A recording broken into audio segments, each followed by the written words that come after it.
Selamat datang di Cerita Bersuara, sebuah ruang di mana kata-kata tak hanya dibaca, tetapi dihidupkan melalui suara. Setiap kisah yang hadir bukan sekadar rangkaian kalimat, melainkan perjalanan batin, makna, dan pesan yang layak untuk direnungkan. Mari kita mulai. Inilah Cerita Bersuara.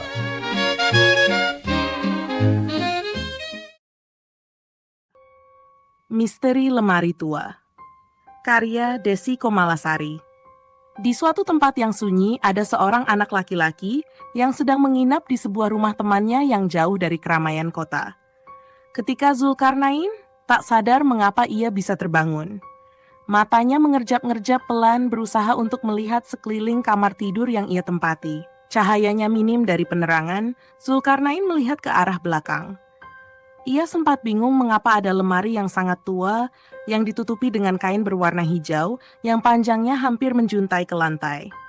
Rafif terbangun karena sadar Zulkarnain sudah terbangun sejak tadi. "Kenapa bangun? Masih malam loh," ujar Rafif sembari mengucek matanya dan menyeka air terjunnya yang masih menempel di pipinya. "Gak tahu, Viv. Aku aja bingung tiba-tiba aku terbangun tengah malam begini," jawab Zulkarnain kebingungan. Ya udah lanjut tidur, Zul. Masih malam nih," pinta Rafif yang masih terkantuk-kantuk. "Iya, Viv. Duluan aja," jawab Zulkarnain. Zulkarnain tidak bisa tidur kembali. Zulkarnain masih memikirkan apa isi lemari tua yang ditutupi dengan kain hijau itu. "Aduh, aku makin penasaran dan gelisah ya. Apa sih isi dari lemari itu? Apa aku tanya Raka aja ya besok pagi?" Pikiran Zulkarnain semakin liar karena rasa penasarannya. Ia berusaha menenangkannya dan memutuskan untuk tidur serta ingin membahasnya besok pagi. Keesokan paginya di ruang makan, Zulkarnain menyeletuk bertanya kepada Raka. "Kak, aku tadi malam gak bisa tidur. Aku ngelihat sebuah lemari tua yang tertutup dengan kain berwarna hijau. Emang apa sih isinya?"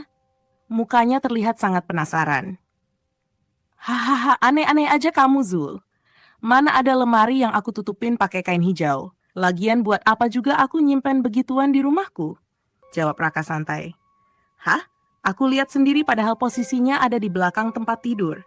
Aku serius nih," ujar Zulkarnain agak kesal sebab dianggap bercanda. "Ya elah, masa gak percaya banget sih? Cek aja ke kamar ada nggak lemarinya." Ketika Raka berbicara seperti itu, Zulkarnain tiba-tiba merasa takut dengan kejadian kemarin malam. Ia berusaha untuk tidak mengingatnya kembali. Setelah itu, Rafif mengajak Zulkarnain untuk pergi ke halaman belakang rumah Raka. "Kamu kenapa sih dari tadi diam aja? Aneh banget," tanya Rafif. "Gak tahu, bingung aja. Perasaan ada lemari lo pas tadi malam, kok Raka bilangnya gitu ya?" "Alah, udahlah. Mungkin perasaan kamu doang. Lagian kamu juga kebangun tengah malam. Mungkin perasaan kamu aja kali. Aku aja gak ngeliat apa-apa kok."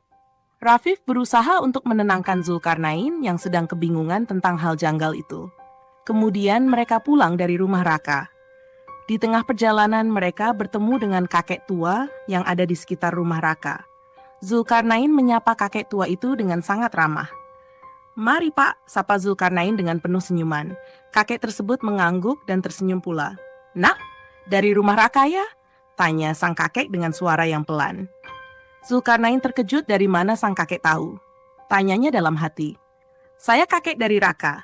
Titip dia ya, saya punya barang yang belum saya kasih ke Raka," ujar sang kakek sembari memberikan sebuah kunci kepada Zulkarnain. "Loh, kenapa tidak ngasih langsung saja, Kek? Nanti kamu akan tahu. Sampaikan kepadanya bahwa ini pemberian dariku." Zulkarnain dengan polosnya langsung mengiyakan perkataan kakek itu. Ketika di lapangan sekolah, Zulkarnain melihat Raka yang sedang duduk sembari memakan bakso. Lalu Zulkarnain menepuk pundak Raka dari belakang.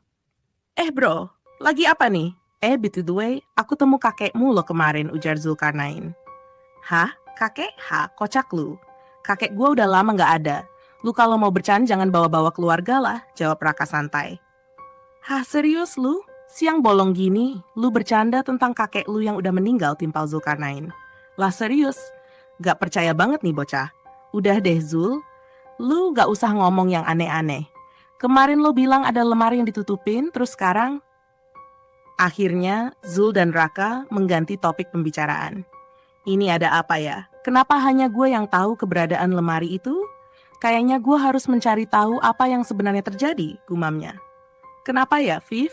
Si Zulkarnain sering banget ngelantur ngomongnya? Tumben banget dia begitu, Raka heran. Iya coy, kenapa ya? Semenjak nginep di rumah lo jadi aneh gitu, jawab Rafif. Mereka pun memutuskan untuk pergi ke rumah Zulkarnain. Setelah sampai di rumah Zulkarnain, mereka disambut hangat oleh Ibu Zulkarnain dengan sangat ramah. Ada kalian, tumben banget pada kesini, sapa Ibu Zulkarnain. Iya nih Bu, baru sempat main lagi kesini, jawab mereka sembari mencium tangan Ibu Zulkarnain. Bu, maaf sebelumnya. Saya mau tanya, apa Zul punya kelebihan untuk melihat hal yang kasat mata? Oh iya nak, sejak kecil dia sudah bisa melihat yang tidak bisa kita lihat, jawab sang ibu. Oh pantas saja Bu. Zul sering banget cerita aneh-aneh kepadaku Bu. Jawab Raka. Iya. Memang dia tidak mengetahui bahwa dia bisa melihat yang kasat mata, jawab sang ibu. Akhirnya tidak lama setelah itu, Zulkarnain datang menghampiri ibu dan teman-temannya. Sini, nak. Ibu ingin bicara, ujar Ibu Zulkarnain sembari menepuk tempat duduk yang kosong di sebelahnya. Baik, Bu. Ada apa, Bu? Nak, sebenarnya kamu bisa melihat yang tidak bisa kita lihat, ujarnya. Maksud ibu aku indigo? Zulkarnain terkejut. Iya, nak. Kamu tidak ingat? Dulu kamu sering sekali melihat kakek dan nenekmu yang sudah tidak ada. Tanya ibu memastikan. Zulkarnain mencoba berpikir keras mengingat-ingat kejadian itu. Aku ingat Bu. Kayaknya aku benar-benar bisa melihat. Mungkin yang kulihat, lemari yang ditutup dengan kain hijau itu keluarga Raka tak mengetahuinya. Kayaknya ada sesuatu yang ingin disampaikan kakek aku deh sama kamu. Mereka sepakat segera ke rumah Raka. Ibu Raka membimbing mereka ke gudang yang berada di belakang. Zulkarnain pun menceritakan kejadian kemarin saat bertemu dengan kakek itu dan diberikan sebuah kunci. Ketika pintu terbuka, mereka semua melihat keberadaan lemari itu yang ditutupi dengan kain berwarna hijau. Mereka semua terkejut, lemari itu benar-benar ada. Ibu Raka mengambil secarik kertas dan tiba-tiba menangis. Mereka semua nampak bingung. Raka membaca juga kertas itu dan ia sangat terkejut. Di situ tertulis jelas bahwa Zulkarnain termasuk dari keluarga Raka. Ya, mereka ternyata satu keluarga. Semua bingung dan terkejut mengapa bisa seperti ini. Mungkin hal ini yang ingin kakek sampaikan sebelum akhir hidupnya. Mereka terharu, akhirnya mereka menemukan keluarganya yang dulu telah berpisah selama 20 tahun lamanya.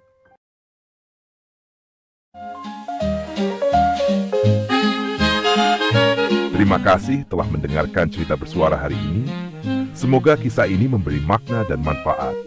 Nantikan cerita berikutnya dan sampai bertemu kembali.